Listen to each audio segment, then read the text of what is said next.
Hey all, Austin Quest here, and if you're new or returning, welcome to my channel. In this video I want to talk about my biggest hopes for Metal Gear Solid Delta. Finally, the long-rumored Snake Eater remake is upon us. Let's get right into it.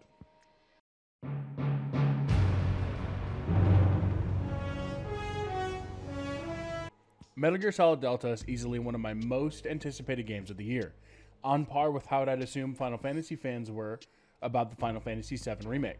Although beloved for many different reasons, both titles made their mark on the industry. I often get asked, Metal Gear Solid 3 is neat.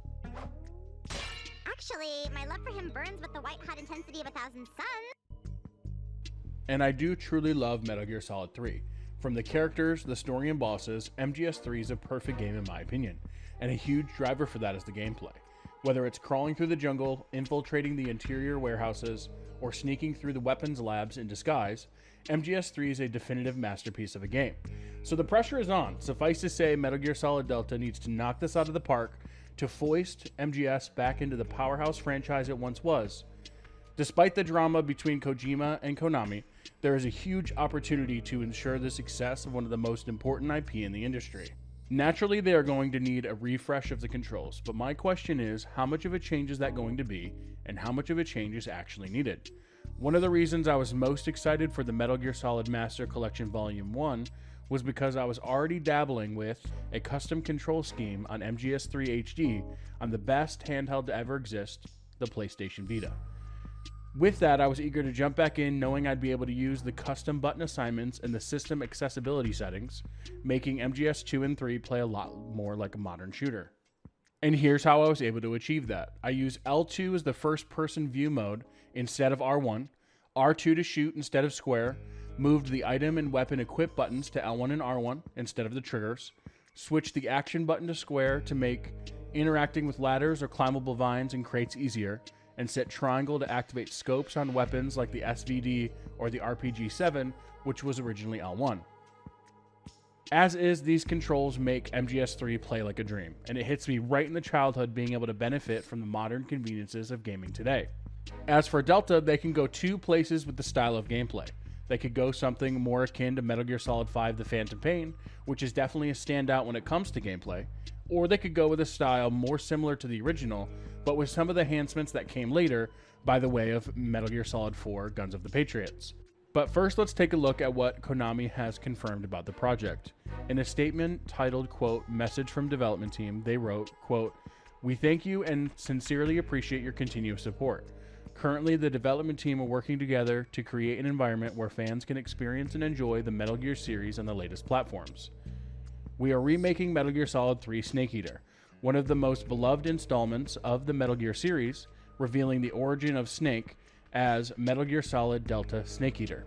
We are working hard for Metal Gear Solid Delta Snake Eater to be a faithful recreation of the original story and game design, while evolving the gameplay with stunning visuals and a seamless user experience. Simultaneously, we'll deliver the Metal Gear Solid Master Collection series, the most complete compilation that celebrates the 35th anniversary of the series.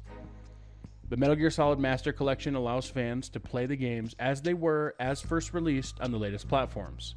We hope you will enjoy the Metal Gear series on the latest platforms, end quote. Further on, Konami released details post PlayStation's May 2023 showcase that not only is MGS Delta coming to PS5, it'll also be releasing on Xbox Series consoles and PC, and stated, quote, Metal Gear Solid Delta Snake Eater will be a faithful remake of Metal Gear Solid 3 Snake Eater, originally released in 2004 for the PlayStation 2. A new generation of players and loyal fans alike can experience the origin of the famed Big Boss, and witness how his legend was forged in the crucible of Operation Snake Eater. The remake will star the original voice characters, rich storyline, and expansive features of combat survival in harsh environments, evolved with unprecedented graphics and immersive sound, end quote. Originally reported by The Verge, Konami confirmed that the remake will use original audio from Metal Gear Solid 3 with no changes or re-records to the voiceover. Also confirmed on the Metal Gear official X account, quote, Metal Gear Solid Delta Snake Eater will faithfully reproduce the story and game design of MGS3 whilst adding new elements too. Hashtag Metal Gear Solid, hashtag MGS Delta, hashtag MG35th, end quote. In preparation of the Metal Gear Solid Master Collection Volume 1, Konami released pre-alpha footage of Metal Gear Solid Delta in October of 2023, and so far I think the pre-alpha footage of Delta looks promising, but I won't take it as anything more than a proof of concept. It's likely the proposed gameplay will change dramatically during the course of development. With these confirmed details, we can expect this remake to be a faithful remake of the original with little reimagining that the likes of Dead Space or Resident Evil 4 remakes received. This will be something more like The Last of Us Part 1, which begs the question, what style of gameplay would best suit this remake? To preserve the essence of the original MGS3 and hit the mark on, quote, faithfully reproduce the story and game design. To better answer that question, first let's look at the original gameplay. Right off the top, I noticed the HUD showing the health and stamina bar in the top left corner, item and weapon equip icons with marquee menus shown in the bottom left and right corners. Lastly, the camouflage index in the top right corner, depicting the level of visibility of Snake based on his stance and camo uniform. These elements from the original were a staple part of the game, only adding the stamina bar and camo index as new features compared to MGS 1 and 2.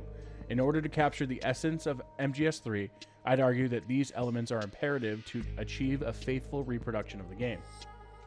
Next, let's take a look at movement and CQC. From standing, Snake can sneak at 2 different speeds, the slower of the 2 deafening footstep. While running, Snake can do a forward roll, either landing on his feet or by holding the X button to roll to prone. From either prone or standing, Snake can crouch, but only as a stationary catalyst for going prone and allowing Snake to crawl. The best movement for stealth is typically crawling, as crouch walking hadn't been introduced yet. Lastly, we have CQC, or close quarters combat. Upon grabbing an enemy, Snake has a few actions that he can perform. First, Snake can interrogate them for helpful information or just to annoy them for fun. Then a few options to throw the enemy to the ground.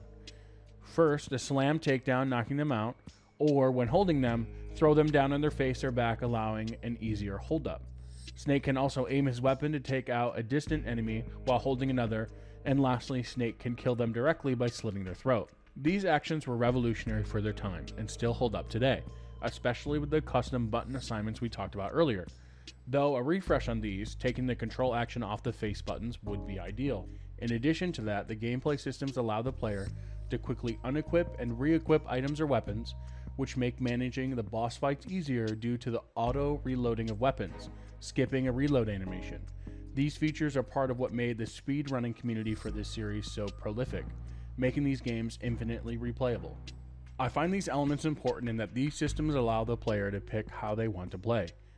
Whether it's using a weapon or Snake's hands, each encounter can be approached with different tactics that have varying levels of complexity. Now that we've looked deeply at MGS3's gameplay, let's take a look at these examples from the directions the gameplay could go. Looking at Metal Gear Solid 4, it is the next evolution of MGS3's gameplay. From the HUD to traversal and CQC, there are several enhancements to this style that I think would offer enough versatility for new and returning players alike. Looking at the HUD compared to MGS3, the HUD is exactly the same, from the health and stamina gauge, camo index, and item weapon equip icons. In that, MGS4 now has variations to quick change, offering an ABC select mode where the player can tap L2 or R2, switching between 3 different selections. Next, we have Metal Gear Solid 4's take on CQC. Snake can still slam enemies on the ground, rendering them unconscious. While crouching, you can wake sleeping or knocked out enemies, no longer having to kick them. Holding an enemy, Snake can toss them on their face or on their back and hold them up. When Snake grabs a hold of an enemy, the player can switch elevation from standing to crouch, or can roll on top of their back, lowering that elevation even further to aid in stealth. CQC is even available while weapons are equipped, providing different results. If holding a knife or pistol, CQC works as normal. If holding a CQC-enabled rifle, Snake will bash them with the stock in his shoulder, knocking them to the ground and rendering them unconscious. Lastly, just like in MGS3, Snake can aim and shoot while having a hold of an enemy, but new to MGS4 is being able to toggle between a third-person reticle and first-person view. First-person view offering the ability to peek left and right. Now let's look at movement. Old Snake has the same general walking speed as Naked Snake, the ability to roll forward, and the addition of crouch walking, which has become an iconic part of the series. Lastly, Old Snake has some advanced mobility that no other MGS game has included. Old Snake can now do a small back step, as well as roll forward or to either side. There are some new perks to the prone/crawling as well. One being that Old Snake can flip onto his back and crawl, Although slower than regular crawling, he can still wiggle past enemies undetected if need be. While prone, Snake can play dead, allowing slower movement speed in an inchworm movement to improve camo index and aid in stealth. Snake can sidestep on the tips of his toes, adding lateral movement, and my personal favorite action, being able to continuously roll Snake toward or away from enemies in either direction, adding just another example of the simple complexity to make each infiltration a different experience. These enhancements are built off of the original MGS3 gameplay, but if included would give new players some advantages over how the original plays, as well as attract the seasoned players that are eager to play MGS3 in a new way, offering enough change to make it feel fresh but familiar without hurting the overall experience. On the other side of the coin, we have Metal Gear Solid 5 style of gameplay, built for a vast open world, far less linear environments, where speed and the kinetic feel of movement to aid in traversal across large open areas is a huge part of the design. Adding the evolution of CQC with MGS Peace Walker's chain combos to easily dispel a force of multiple enemies, which feels great in the context of MGS5, but does that translate to Metal Gear Solid 3's setting and presentation? I'd argue that no, it does not, and here's why. CQC in MGS5 departs significantly from previous entries in the series, and especially MGS4. The ability to grab an enemy and change elevations is missing. The only major addition to the combat would be the chaining of CQC, which, unless the remake adds more enemies per area, wouldn't really matter since guard routes don't often intersect. With MGS5, the tactics of infiltration is now in some ways more limited than MGS4. There are no rolling moves, only offering a dive to prone and sprinting function that lends to my original point. The MGS5's gameplay wouldn't quite fit a remake of MGS3. Due to the reliance on fast-paced kinetic action and reactivity, I find it a disadvantage when picking the gameplay style. By reactivity, I mean the intended purpose of dive to prone or reflex mode. Dive to prone being used when an enemy thinks they saw something, Venom can jump out of their cone of vision to prevent being spotted. But, if spotted, time slows down and allows Venom time to quickly neutralize the threat before any other enemies are alerted. The emphasis on pattern recognition and waiting for a moment to sneak past enemies is replaced by fast-paced kinetic combat and reactivity to make progress. MGS5 style offers no camo index, health and stamina gauges, nor the marquee weapon and item menus. As for stealth, visibility is more heavily based upon distance and how bright the area is. Although the sneaking is great within MGS5 setting, I don't think it would feel as good as MGS4 style in a remake of MGS3. MGS5 also did away with the caution, evasion, and alert system, which I would say is an absolute must-have gameplay element for MGS Delta. The only aspect of MGS5 that I'd like to see in Delta would be the addition of more uses of the cardboard box, mainly being able to pop out the top and still use weapons.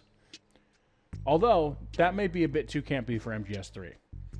Personally, I don't think MGS5 style would be best suited for this remake. It would fly in the face of, quote, reproduce a faithful remake, end quote, coming out of Konami post-reveal. If given the choice, I'd rather have a one-to-one control scheme or MGS4's level of enhancements. Otherwise, I feel like the fast and kinetic energy of MGS5, even down to the weapon and item management system, won't quite make the statement Konami needs this remake to achieve to reinvigorate their AAA output and MGS as a whole. Ultimately, the best way to speak to all fans and new players alike in this endeavor would be to go with different control types. That way, if I want to play it like MGS4, I can, or I can play it like the original way, and whatever the next iteration is of MGS5 style. But I know that's probably asking way too much of Konami. They unfortunately don't have the best track record given the low effort put into the Master Collection, especially on PC. If you have a preference for how you'd like Metal Gear Solid Delta Snake Eater to play, leave a comment in the comment section below. I am definitely going to be keeping an eye out for more details surrounding MGS Delta, so stay safe and undetected, friends. Until next time, don't forget to hit that like button, subscribe. I upload new videos every Wednesday and Friday, so stay tuned for more, and join me on Twitch at twitch.tv/AustinQuest every Wednesday, Friday, and Saturday. I'll see you there, or until the next video.